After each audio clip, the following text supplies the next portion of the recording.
It is hard to find comfortable t-shirts. Shirts made of Supima cotton are the softest you will find. Under 1% of t-shirts are made with Supima cotton, and Leisure of NYC is the place to find them. You'll get 15% off their silky smooth t-shirts and boxers at davidpakman.com/NYC. The link is down below. We start today in Argentina, where Trumpian far-right candidate Javier Milei has become the next president of Argentina. As many of you know, I was born in Argentina, have family, friends there, and as is often the case in Argentina, in last night's runoff, both options were terrible. I don't even want to say bad and even worse, because I don't know which one is even worse. One who would definitely continue destroying the country, and the other who almost certainly would continue destroying the country. Let's discuss what happened. As some of you know, because you saw it on the bonus show, Argentina had its initial presidential election in October. Failing to secure a majority, the top two candidates went into a runoff, which took place yesterday. And with almost all of the votes counted as BBC reports, the right-winger, Javier Milei, 56%, his left-wing rival, Sergio Massa, with 44%. This guy, Milei, is sort of the kind of cult-like, there's a cult of personality around him. He is Trump-like in that way. He is Trump-like in that we have seen right-wing media figures like Tucker Carlson make their pilgrimages to him in Argentina in the same way that they did to Trump. This guy is genuinely nuts, but the alternative, Massa, which would have been a continuation of the failed Kirchner-style regimes, would also have been a disaster. The options were, and it's a horrible situation in Argentina, it really is, triple-digit inflation, no path out of the economic disaster that has been taking place there for so long. The options were Sergio Massa, which would have continued the corruption and self-enrichment and failed policies that led to this hyperinflation. That's one option, saying you made it a disaster, let's reward you by electing another one of your candidates. Or a cartoonish far-right lunatic who says he's going to dollarize the economy in a way that no economist says is possible, is doing the Republican type thing of saying, I'm going to eliminate 10 entire departments. We'll get to that in a moment. So bad no matter what. Now, was there a reasonable candidate? I mean, listen, the standards are very different. But in my view, the kind of reasonable candidate, less overtly corrupt and less obviously insane, was a sort of Romney-esque center-right candidate, Bullrich, who came in third place in the general election, ultimately endorsed Milei, which, the guy's out of his mind. So as usual, mediocre and terrible options for people to choose from. And this is almost certainly not going to go well. Here is, to give you a sense of this guy, here is Milei completely losing his mind on stage.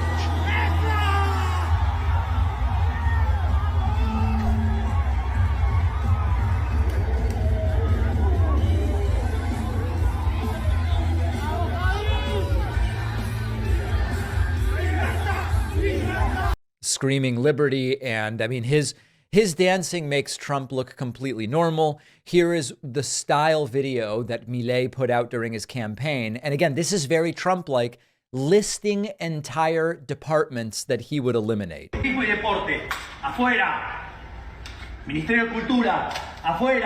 so he says Ministry of Sports and Tourism, done. Ministry of Culture, done. Ministerio de Ambiente y Desarrollo Sostenible, afuera. Yeah, Environment and Sustainable Development, out. So this is the Trump-like thing where they go, we don't need the Department of Education, we don't need the EPA, we don't need all of this sort of stuff. Ministerio de las Mujeres y Género y Diversidad, afuera. Ministerio de Obras Públicas. So Public Works Ministry out, Ministry of, it was something like Women's and Gender Diversity or something. It's all out. They're going to cancel everything. So this is going to, The incredible thing about this is that we now are seeing the Trumpification of Latin America as well. We started seeing, the reason this is relevant globally is that I have no delusions that Argentina is some kind of economic superpower, but we started to see the Trumpification of Europe years ago. And now we are seeing that it has reached Latin America. It has reached Argentina. So we will see what happens. They are going to make attempts, I guess, to do some of the things that he said he would do. He has this idea of dollarizing Argentina. Argentina's currency is the Argentinian peso, and it's increasingly worth less and less. It went from being worth toilet paper to being worth like used toilet paper. And down from there. His idea is we will dollarize, meaning we will essentially just use the dollar, peg our currency to the dollar 1-to-1. This has been tried. It was tried in 2001 and it failed for a bunch of different reasons. You can find 10 different economists. They will have 10 slightly different explanations as to why it failed. But Argentina essentially gave up control of its currency. They were unable to adjust to economic mismatches with the United States by saying we're going to do a 1-to-1 with the U.S. It led to even more economic turmoil, public unrest, worsened the debt crisis. It didn't work. Milei's idea, as I understand it, and it's like a Jordan Peterson type cult around him where if you explain that something he suggested doesn't make sense, his supporters come out of the woodwork and viciously tell you you're too stupid to understand his plan. Well, his plan is explained in a different way every time. But as I understand it, he would dollarize at half the current peso dollar exchange rate, which doesn't make any sense. And every serious economist I've read says it will not happen. It could not happen. So the Trumpification of Argentina, I'm expecting to be there in a few months, and we will see on the ground what it is that takes place. But very, very scary stuff. Nikki Haley continues to surge as Mike Pence has dropped out, as Tim Scott has dropped out. I believe that if it is not to be Donald Trump, Nikki Haley is the only serious Republican primary challenger remaining. Let's look at some of the numbers. As you can see here, Mike Pence is now gone from our chart, I guess we would call it. Tim Scott is still there and will soon be removed. The person who is benefiting from the ones and twos dropping out is Nikki Haley, who has now gone nearly 11x in her support, launching her campaign at 1%.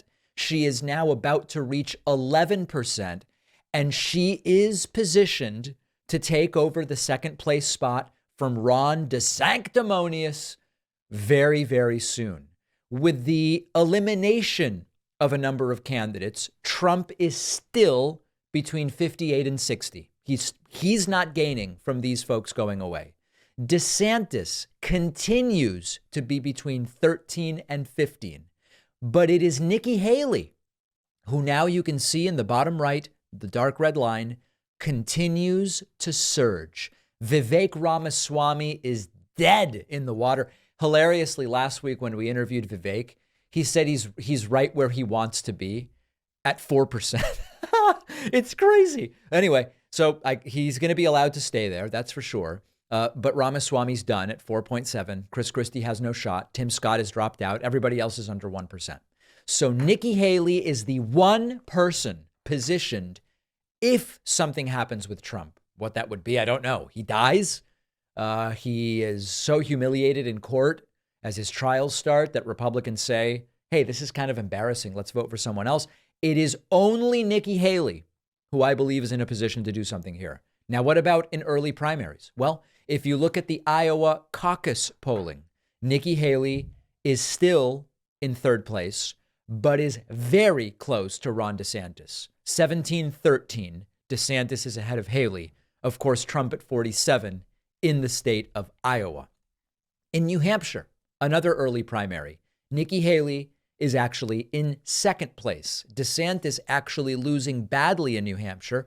In New Hampshire, you have it as Trump 45, Haley 19 and surging, Chris Christie 11, and DeSantis 7. So one possible path forward for Nikki Haley that is being discussed is that she overperforms even these numbers in New Hampshire. Imagine for a moment that the polling is more or less like this. In fact, I think Nikki Haley will probably be in the 20s by the time this election happens because she is surging. But imagine that the polling going into the New Hampshire primary is, I don't know, call it Trump 42, Nikki Haley 21.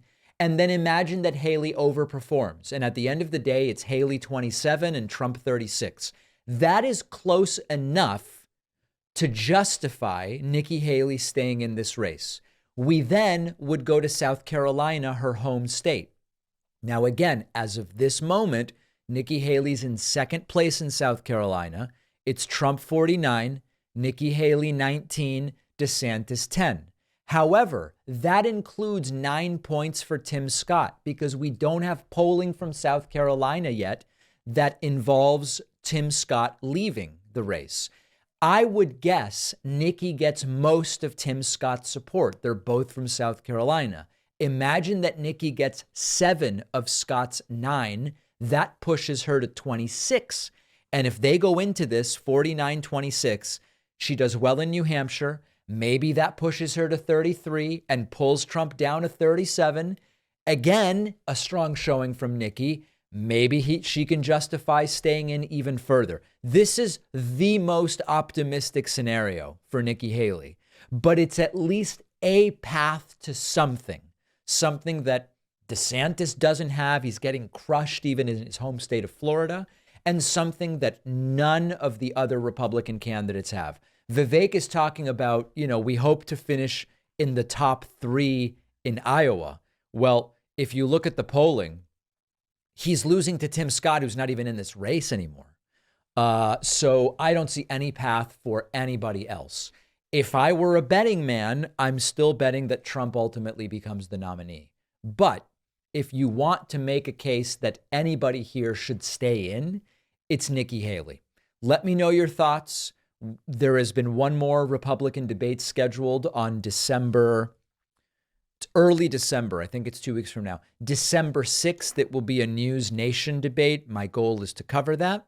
That will be, I really do think that will finally be the last debate. Trump not expected to appear. Let me know, do you see at least the hypothetical path for Nikki Haley that I see, or is it over? Let me know your thoughts. We'll take a quick break and the show continues.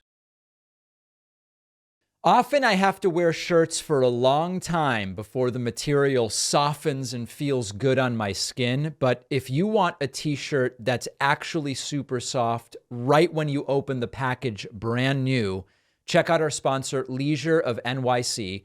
T-shirts from Leisure of NYC are made with Supima cotton. That's an ultra premium species of cotton known for feeling better than any other t-shirt fabric and way more durable. Under 1% of men's t-shirts are made with Supima cotton.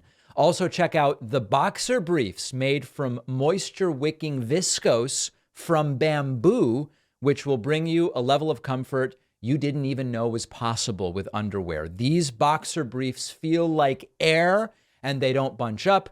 All of their products are fair trade, produced using sustainable methods. When you buy the scratchy, cheaply made t-shirts and boxers, you end up spending more in the long run. But once you do it right with t-shirts and boxers that feel silky smooth from day one, they will last you for years to come. You'll get 15% off everything in their store at davidpakman.com/NYC. The link is below.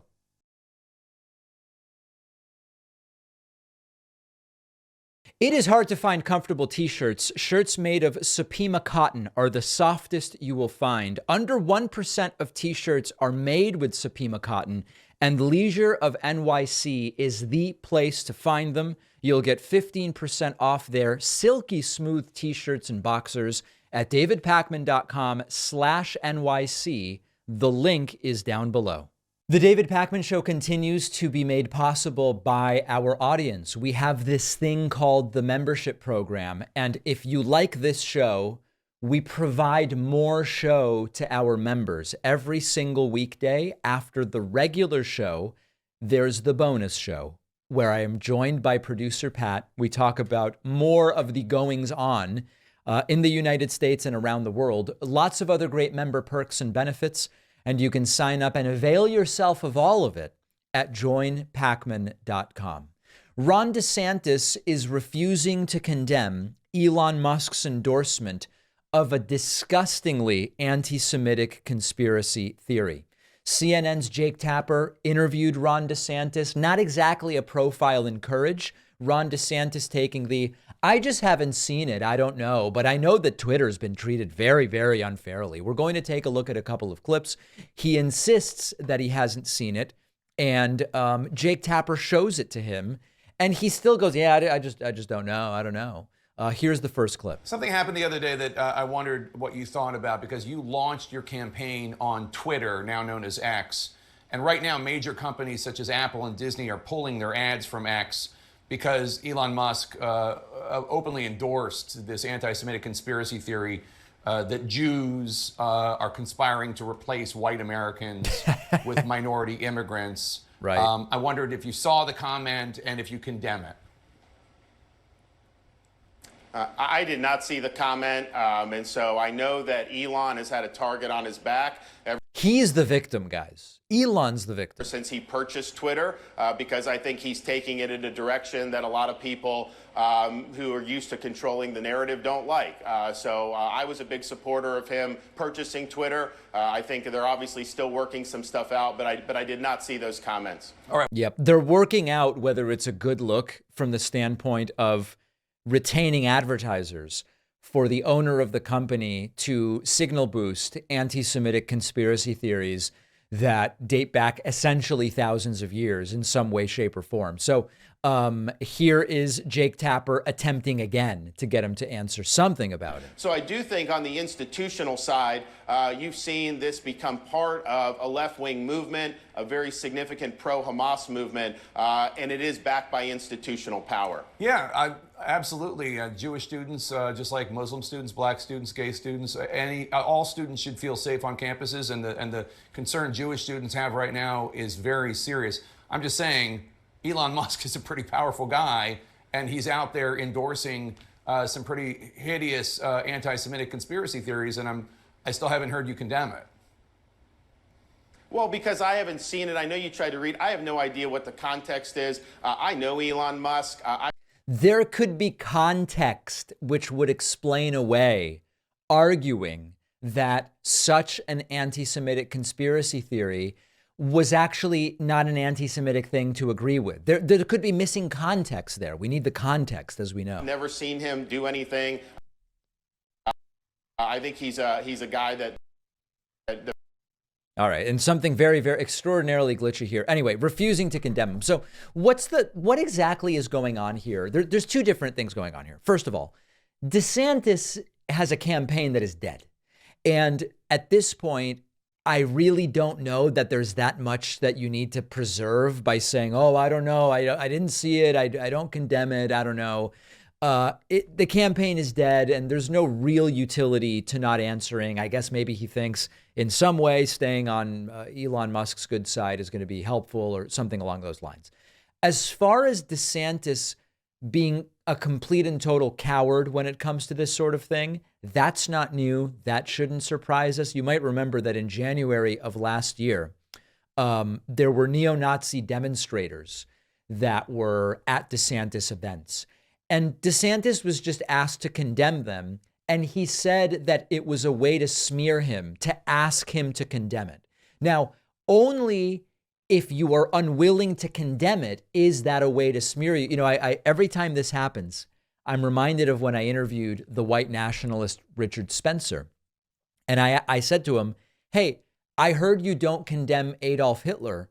Will you condemn Hitler? And he goes, oh, I'm not going to play that game. And, do you condemn this? Do you condemn that? I mean, David, do you condemn Pol Pot? And I said, yes, I do. I mean, it's not really a game. It's just the idea that it's a game or a smear to just say, hey, do you condemn this thing that's absolutely disgusting? That's a classic move from people who don't want to condemn absolutely horrible things. So no surprise there.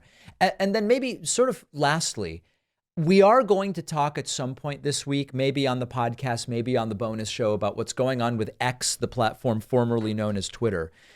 Elon Musk has become Trump in a particular way, which is he is the ultimate victim. The new thing now is Elon Musk said he's going to be launching, I think he called it a thermonuclear lawsuit against, I'm not even sure who, I guess people that are smearing the platform as allowing disgusting content.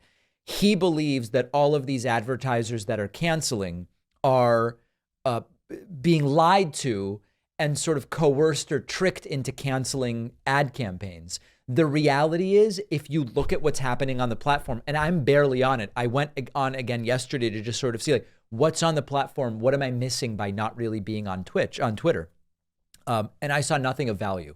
The good stuff that's on there, I'm able to get elsewhere, and it's mostly a cesspool, signal boosting, right-wing content, conspiracy theories, even ads for products that seem extraordinarily dishonest and immoral. So good luck to Elon Musk. I don't think that lawsuit is going to get very far. Donald Trump spoke in Fort Dodge, Iowa over the weekend, and I have never seen such a humiliating event. Trump talking about how he's not into being urinated on in a sexual manner. This is an allegation that continues to plague Trump, but he assures the crowd in Iowa he is not into it.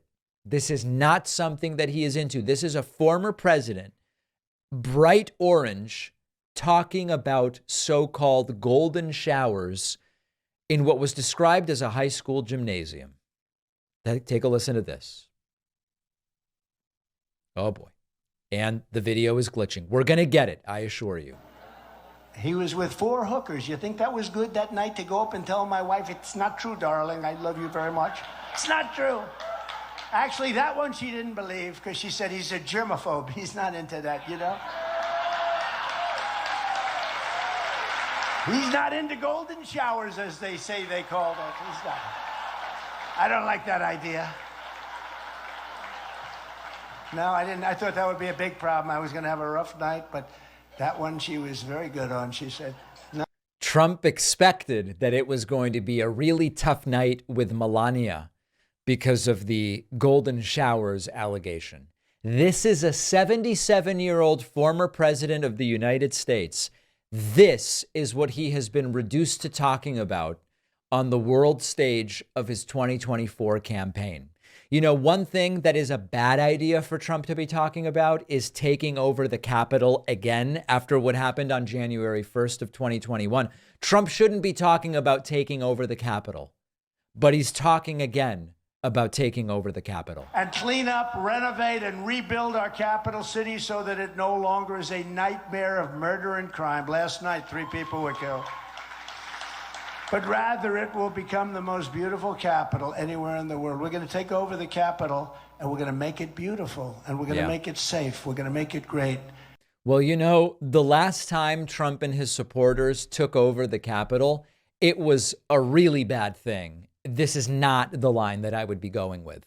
Donald Trump explaining that he had a disease named after him, so-called Trump derangement syndrome. We can't.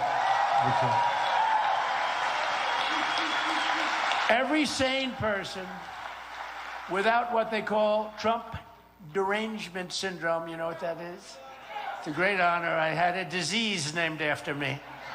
Trump derangement syndrome wants to get back to how great we had it under the Trump administration. We had... There are other diseases that come to mind when I think of Donald Trump, but this is not a medical show, so we're not going to dig into that. Almost reflexively, Donald Trump again talking about the fierce and strong nature of the Chinese dictatorial authoritarian leader, President Xi. He just can't seem to get away from being enamored with this guy. To do. He walked up with a man who looks like a piece of granite, right? He's strong like granite. He's strong. I know him very well. President Xi of China. And he's standing there. You know, he's a fierce person. Now, the press doesn't like it when I say good things about, but, you know, what can I say? He runs 1.4 billion people. What can I say? I'm enamored with the guy. We have love letters. With an iron hand. And they say, oh, he said good things about him. No, he happens to be a very smart person. If I say a certain leader is smart, that's controlling a big part of the world, the press gets upset that I say smart because that's a good thing. No. Very smart people. These are very smart people. But they're dealing with very stupid people. Right. Our leader is a stupid person. Our leader... Nothing more American than insulting the president of the United States while calling the authoritarian leader of China strong like granite and very smart. Remember, America first. Don't forget, America first. Donald Trump attempting to take credit for getting a whole bunch of different people elected in Iowa. The problem with the story you're about to hear is it doesn't match up with the facts, which will not come as a shock to many. They get a lot. I got a lot of guys elected right here, including Grassley, who was having a problem, and including Joni Ernst, who had a big problem. Could you do, sir, a rally for me in Iowa? Absolutely. You think it's easy to come all the way from wherever the hell I am and do a rally in front? I got him elected. Remember that. The only problem with this story is that the more Trump helped Chuck Grassley, the smaller and smaller the share of the vote that Grassley got was. Grassley in 2010, pre-Trump, got 64% of the vote. In 2016, he got 60% of the vote. And with Trump's help in 2022, he got only 56% of the vote. So it appears as though Trump is hurting Chuck Grassley, not helping Chuck Grassley. Trump touting some kind of book, I guess. And any time Trump talks about books, it's funny because Trump doesn't read. Something that's great. They want me to tell you to go out and sign up. We have a book here, beautiful book. Look at this book, how beautiful that is, see? You read pictures, but it basically... You can read the pictures. ...is you sign up and you become a caucus of something. You can become, okay, so Trump talking about, I guess, the caucus book. And then finally, Trump unable to get out of the high school gym in Fort Dodge, Iowa, without hitting the issue of trans athletes. As we know, the foremost issue on the minds of Americans. No, the whole thing is crazy. The records are being broken at levels. And you know, it's very demeaning to women, actually. Right. Very demeaning to women.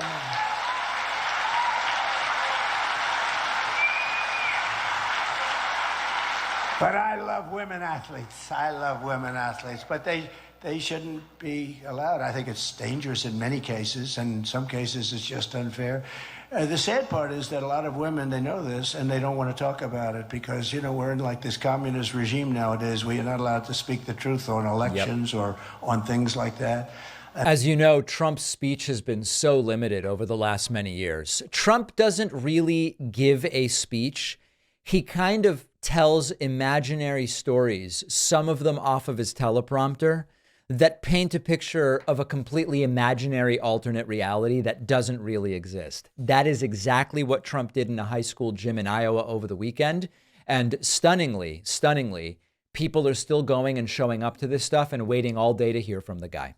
Donald Trump lost it over the weekend when he learned that Joe Biden is not going to be criminally charged for his classified documents situation. This really triggered Donald Trump. I will tell you a little bit about what we learned. Trump reacts in disgust after Biden sees no charges in documents case. Biden is expected to face a critical report over his handling of some documents, but no charges in that special counsel probe into the handling of classified documents. Donald Trump taking to Truth Social. Truth Central. And posting in all capital letters, quote, "Wow, fake news CNN through a leak from the Department of Injustice has just reported that no charges will be filed in the much bigger than mine crooked Joe Biden documents case, we are living in a very corrupt country. Now, I find it as entertaining as the next guy or gal that Donald Trump is so wildly triggered by the fact that Joe Biden isn't going to be facing charges. Now, the story that Trump is telling and other Republicans are telling is that this is because the charges against Trump are completely trumped up, for lack of a better term, by a politically biased Justice Department at the direction of Joe Biden. The reality is that there are some critical material differences between Trump's classified document situation and that of Joe Biden.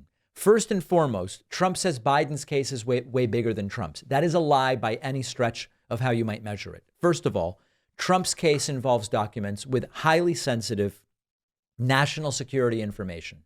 Joe Biden's case involves a small number of documents with classified markings not relevant to national security information. The number of documents is staggering when it comes to Trump and not when it comes to Joe Biden. But the most important thing here is that Trump went out of his way not to turn over the documents to authorities and to obstruct the investigation into the documents. This includes everything from directing documents be moved.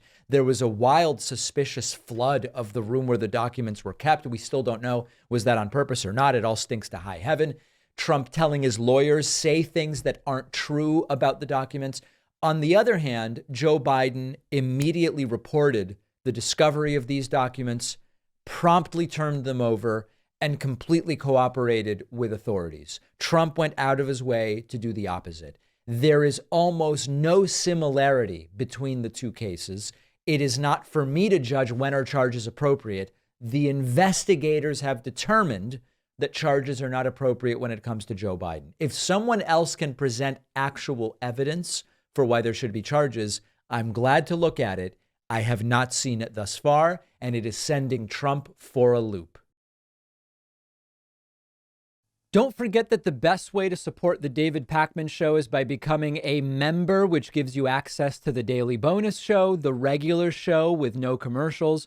You also get access to our entire archive of every episode dating back a really long time, and plenty of other awesome membership perks. Go to joinpakman.com, joinpakman.com.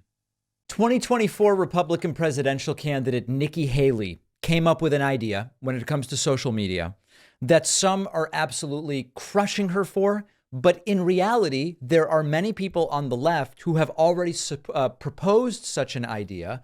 Some on the right have as well. People like social psychologist Jonathan Haidt have talked about this, so I want to discuss it in some depth. Nikki Haley's idea here is that everyone on social media must provide proof of identification. Take a listen to what she had to say. This is from Fox News over the weekend. When I get into office, the first thing we have to do, social media accounts, social media companies, they have to show America their algorithms. Let us see why they're pushing what they're pushing. The second thing is every person on social media should be verified by their name.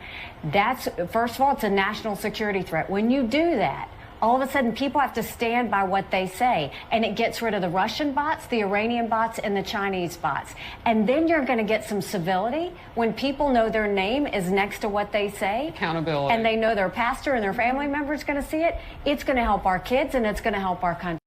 Now, Nikki Haley is correctly identifying an absolute and total reality about social media. Many people would never say on social media the things that they say. The messages I get, I believe, 90, 95, 98% of the truly sick and disgusting messages that I get, I don't believe I would get if people knew that it was known who they were. Now, there are some really important differences between how such a plan could be put in place, and this is where I think a bunch of the controversy is. What Jonathan Haidt has proposed is that individuals can't be anonymous to the platform. You're allowed to use a pseudonym. And some of the right wingers that flipped out about this, and left wingers, said, what if you're a victim of some crime and you're posting about it? Or what if you are an intelligence person who just wants to privately have an account. Why should you need to post under your real name? There's two versions of this. One version of this is you have to post under your real name. Another is to have an account, you have to verify your identity to the platform, but you can still use a pseudonym. So in other words, if I wanted to post under, I don't know, Tom Brady 7859246, I could do that. But when I register, I have to prove my real identity to the platform. And then if I do something illegal or whatever, the platform would know who I am. Now, there's a difference between those two things. And there's also a difference between government requiring platforms to do this sort of verification versus platforms deciding for themselves that it's something they want to do. So there's two options there, two options on pseudonyms. This gives us like a 2x2 grid, as it were, of how something like this could be implemented. Now, let's go through some of the reasons why this could be concerning. It is absolutely true that well-funded intelligence agencies could have the resources to fabricate identities. So you think you're getting rid of the Russian bots or the Chinese trolls or whatever, because you say, hey, you got to prove to us that you're a real person in order to post. But some of these really well-funded governments can fabricate identities. They can fabricate IDs. They can have a robust way to fake that these are real people. At the same time, it's sort of like with gun safety regulations. No one rule will fix the entire problem. But if you have a robust verification system, you could do away with a bunch of this problem, but no system would be foolproof for sure. The other concern would be, if you have a really robust identity verification system, dissidents are going to be placed in difficult and potentially dangerous situations when it comes to speaking out against an oppressive government. People who, for example, spoke out in Egypt during the Arab Spring, if you required identity verification, they might be scared to speak out, or in fact, they could be putting themselves at risk for speaking out. And so that's absolutely a concern. And it needs to be weighed in thinking about this. Now, there are some who say that this would be a free speech limitation, that you are quite literally violating people's free speech rights. First of all, if Twitter or Facebook did this, they aren't the government, so they would not be violating anyone's First Amendment rights, certainly. Companies can have whatever registration requirements they want. That doesn't violate free speech. The answer here to me is, I'm not sure that social media companies should be forced to do this kind of verification. And I don't think that you should be forced to post under your real name. But it doesn't sound like a bad thing for companies to say, hey, we need to know who you are based on our terms of service. And Haidt believes social media companies should be asking not only for some kind of identity verification, but also should be doing this in order to make sure that people under a certain age aren't on the platform, because that's really easy to do. You can still post anonymously or pseudonymously, but Twitter should know who you are and make sure that you are of a certain age. Many people on both sides of the political spectrum like that idea. Many people on both sides of the political spectrum don't like that idea. Personally, we have had situations where people threaten me in a credible way on these platforms. Not the, you're a loser, I hope I don't run into you on the street. Not talking about that. But we have had real threats on the platform where in some cases it took months for law enforcement to identify the people. In a couple cases, they eventually did, showed up at their houses, and federal cases were launched against them. But it took an insane amount of work to find people who were just issuing really horrible threats, people who in some cases seemed to have both the, let's call them the tools to carry out what they were threatening, and the motivation. And why as a society are we making it easier to deal with that? It seems like a problem. Pseudonyms, all for it. Anonymous posting, sure. But there are lots of good arguments for saying the platforms should know who is on those platforms. Let me know your thoughts. Neo-Nazis with swastikas marched through Madison, Wisconsin, yelling, "There will be blood." Can we now say the guys with the swastikas are anti-Semitic or are racist Nazis? Is it fair to say that, or are we still going too far and you don't know what they really believe? Here's a Daily Beast report from Allison Quinn. Neo-Nazis marched through Madison yelling, "There will be blood." They wore masks, of course. They marched through Madison on Saturday afternoon, waving swastikas, shouting racial slurs, and chanting, "There will be blood." This was 24 men wearing red shirts, identifying themselves as members of Blood Tribe. This is a white supremacist group that has been trying to make a name for itself since 2021 by targeting Jews, people of color, and the LGBTQ community. Footage showed them standing in formation, performing a Nazi salute, while onlookers mostly mocked them and called them disgusting. They spent about 30 minutes outside the State House. The group reportedly also stopped in front of a local synagogue and chanted, "Israel is not our friend." Christopher Polhouse, a founder of Blood Tribe, who tried to set up a white supremacist haven in Maine, only to ultimately sell the property once it became public, was reportedly in attendance at the march. What did the local officials say? Madison Mayor Satya Rhodes Conway said, "Madison does not want or welcome hate groups like the one that invaded our communities today. I know how disturbing it was to see Nazi symbols openly displayed on our streets." So a few different things that I think that are worthy of comment here. First and foremost, I saw some comments saying this is a false flag. These are federal agents or something, informants or whatever. They're there just to make neo-Nazis look bad or something. Don't the neo-Nazis already look bad? Maybe they meant they're there to make the right wing look bad and make it seem as though the right is neo-Nazi or something like that. No evidence of that whatsoever. We are seeing historic levels of anti-Semitism. And as I've said before, if your reaction is, it is deserved anti-Semitism because of what the Likud party in Israel is doing, that is really whacked. And I encourage you to call me when I take live calls. I would love to speak to you if that's your view. Now, when it comes to what should be done about the anti-Semitism that is exploding in the US, in Germany, in France, in so many different places, I don't actually have an answer. And there have been thousands of years of asking the question, what should we do about anti-Semitism? And to my satisfaction, the question has never really been answered.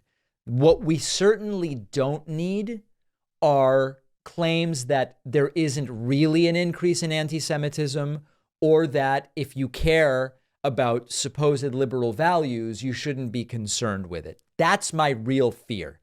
I think it's completely fine to say, hey, you know what? There's anti-Semitism and there's also all this other stuff, and we should care about all of it. Totally legit.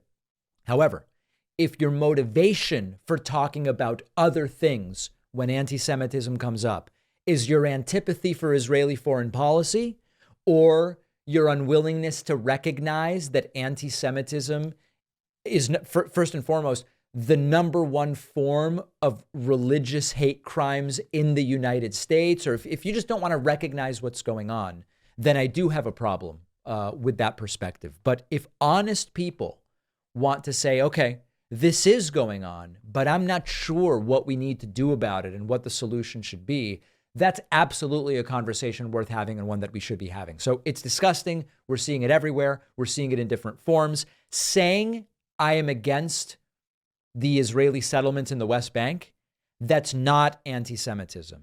Saying it and making assessments of world Jewry as a result and dismissing anti-Semitism because you don't like settlements in the West Bank, that just may be anti-Semitic. And in all honesty, I'm not joking when I say this. If you want to confront me about this, please call in when we take live calls on the Friday show. It'll be on the Wednesday show this week because of the Thanksgiving holiday. I would love to talk to you about it. If you value what we do at the David Pakman Show, remember to support us on Patreon.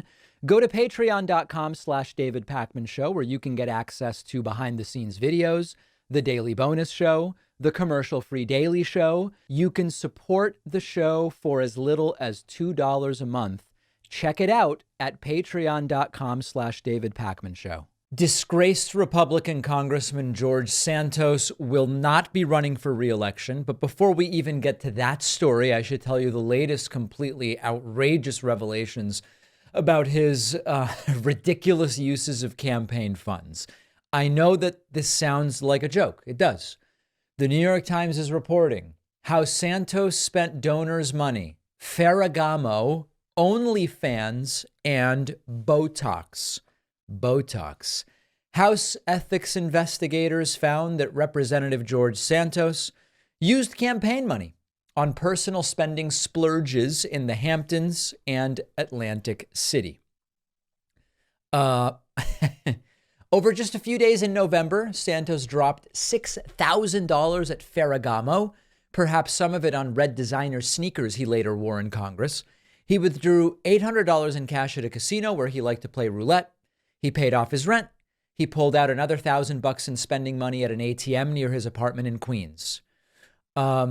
These are just a fraction of the tens of thousands of dollars or more that he siphoned from unknowing donors for years, propping up the kind of glittering consumer dream he never thought he could have afforded for himself. Trips to the casinos in Atlantic City, purchases at Hermes, regular cosmetic treatments labeled Botox on internal campaign records, even small purchases. He's not spending a ton, but small purchases on OnlyFans, a platform best known for allowing creators to sell explicit photos and videos to subscribers.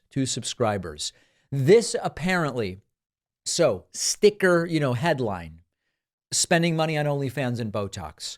Underlying all of this, a consistent, systematic fraud and level of dishonesty about his past accomplishments or lack thereof, his life, his family, his education, his athletic achievements, his professional achievements, etc. That includes even lying. Think about it. He lied about who he was to get people to donate to him. And then with the money that was donated, he used it for things like Botox and OnlyFans rather than for actual campaign expenditures. It's level after level after level of this stuff. Here's a funny video, by the way, on Fox News. This was a little while ago. He acted all surprised about, he only recently learned what OnlyFans was. Little did we know at this point, he actually spent money on OnlyFans. Speaking of peel, is it true that you have an OnlyFans page and you can peel a banana with your feet? I don't have one, and it's, I'll indulge you this. I just discovered what OnlyFans was about 3 weeks ago when it was brought up in a discussion in my office. What do you think? And I was oblivious to the whole concept. You just can't tell the truth. All right. This seems like a skit, but I don't know that anyone would believe a word that comes out of this guy's mouth. And so where we get to now, at the culmination, at the peak of this house of cards that has been built on lies about who he is, lies about what he did, lies about where he was educated, lies about what he did with his campaign donations. After all of it, at the top of this pyramid is the realization that he can't win because he's horrible and that he will not be running for re-election. Let's talk about that next. George Santos, the disgraced, dishonest, delusional, depraved, and I would argue dilapidated Republican congressman from New York, will not be running for re-election. Of course, his explanation for why he won't be running is typical poor me, I'm the victim sort of stuff, really Trumpian in its nature. Let's take a look at the statement. He put out a tweet on Twitter, which is now called X, so we call them excretions.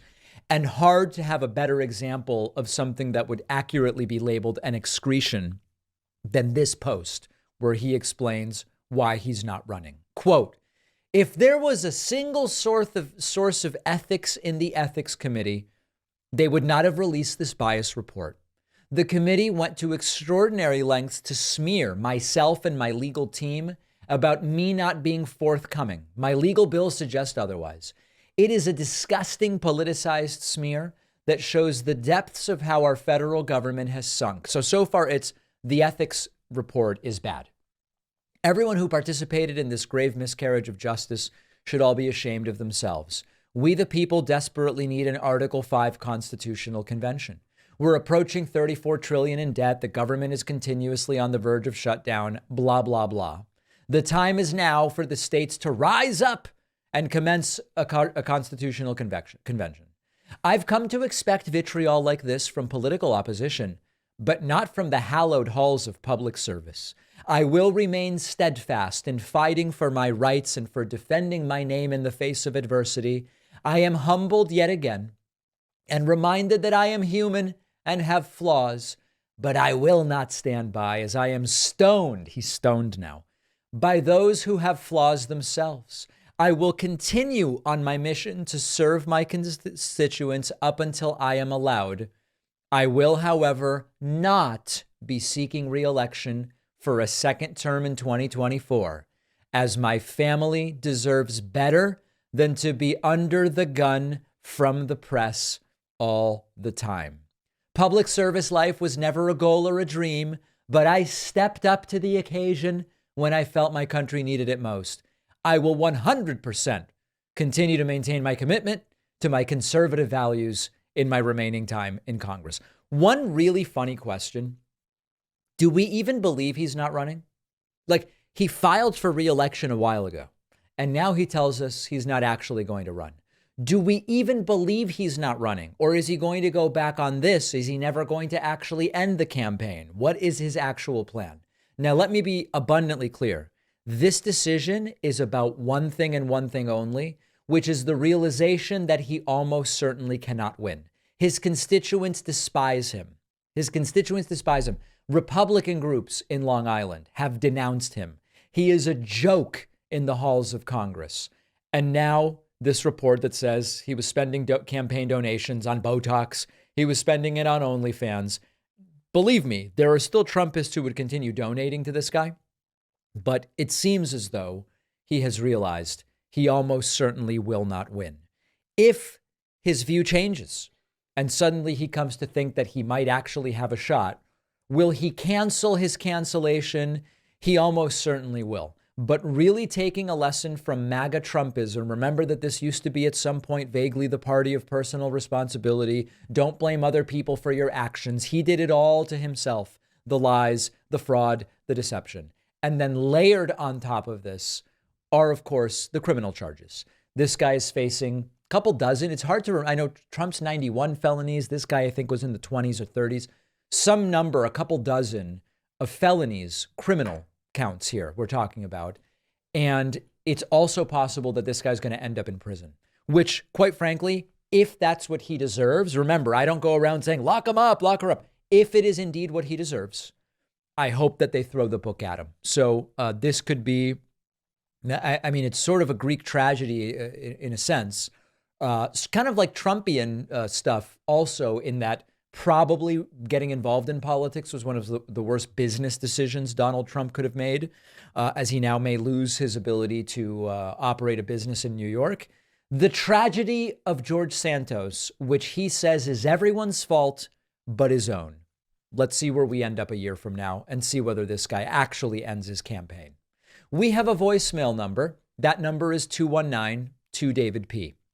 There's a conspiracy theorist, extraordinarily anti-Semitic, who calls in with vaccine conspiracies, Jewish conspiracies, etc. He goes by the name Total Control. We haven't heard from him for a while. He called back in. I'm going to warn you about the language in this voicemail. Listen to what this guy is on right now. Yo, Pax, Total Control 871. What's up, man? 4, 5, still alive. 0 shots, 0 masks, 0 any of that crap. And I'm still alive. All right, tonight I want to talk about what the did you Jews do to the banking system for the little man, you know? Because I understand, you know, guys like you, la-di-da, you know, you've got it going on, and I'm sure you got your own special interest rates, your own special everything, you know? You know, the publicly available interest rates on savings accounts right now are really good. Why would I need some special Jewish interest rate when you can just get 5.25 or even more at normal online FDIC insured banks?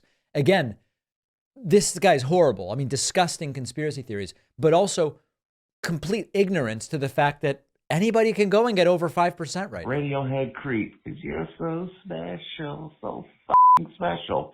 Right. So, you know, I'm sitting here, I'm watching this episode of Little House on the Prairie, and granted, you know, because it's a period piece and they go to great details to keep it period. So it's like, what, the 1800s, and the banker quoted them like 2% for their savings account. 2%! Pax, I think you see where I'm going with this whole thing, man. I have no idea where this guy's going. And, you know, the average, you know, like I said, I get it. The super rich guys like you got your own special percentage, 4 or 5% or whatnot, and anybody can get 5%. You don't have to be special. keep a minimum of 10,000, 15, 100,000 minimums and all that jazz. But for schmucks like me, poor schmoes like me, paycheck to paycheck, you know, who are thinking about squirreling something away, I think it's something like, oh my God, I checked like all the banks. Put it like this, if your interest rate starts with 0, then it's what comes after 0 doesn't mean a damn thing. 0.0 whatever number, you know. A high interest rate is considered a number after the point, you know, but it still starts with 0. All right. So anyway, this guy thinks, I mean, think about where we are. This anti-vax, anti-mask guy happens to also think that the Jews are hiding interest rates above 0 point whatever percent from him. But all he needs to do is go to any bank and get a CD or sign up for any online high yield bank account. And he could be getting 5%. There's even CDs in the 6%. Is it the Jews hiding the information from him? Or do we simply have a crisis of lack of personal financial knowledge? And into that, you dump the anti-Semitism. Sad stuff. Sad stuff. We've got a great bonus show for you today. Texas is pushing some textbook publishers to remove material on fossil fuels. We have new January 6th videos released that are launching some wild new conspiracy theories from the far right. And Marjorie Taylor Greene is furious over the failure to impeach President Joe Biden. It might be nice to have something to impeach him for. I know that that's crazy. I know that that's such 1995 thinking or whatever, but it might be nice. And Marjorie Taylor Greene is furious. All of those stories and more on today's bonus show. I hope you'll join me there. You can sign up at joinpacman.com and you will get instant access.